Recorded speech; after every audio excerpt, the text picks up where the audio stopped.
नमस्कार जय जगन्नाथ मु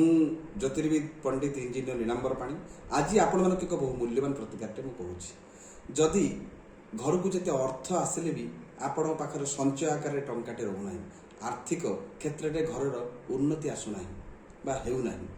आ विभिन्न प्रकार उन्नतिमूलक कार्य बाधाप्राप्त हो आर्थिक क्षेत्र में आपण सुदृढ़ हो पारना विभिन्न प्रकार अर्थ उपार्जन करुँच संचय आकार टंकाटे रखिपारना आपण कौन करेंगे छोटिया प्रतिकारटे प्रत्येक दिन ठाकुर घर को आप प्रणाम करते निश्चित जाऊे लक्ष्मी फटो बा लक्ष्मी खटुड़ी बा लक्ष्मी को दुटी फूल थी लवंग आपण दान करूँ बा समर्पण करूँ निश्चित भाव में आर्थिक क्षेत्र में आपंकर उन्नति आसो यहाँ बहु परीक्षित बहु प्रमाणित थरुटे दृढ़ विश्वास सकारे करंतु दुटी लवंग मात्र लक्ष्मी को समर्पण करंतु निश्चित भाव में आर्थिक क्षेत्र में उन्नति आसो शीघ्र जय जगन्नाथ।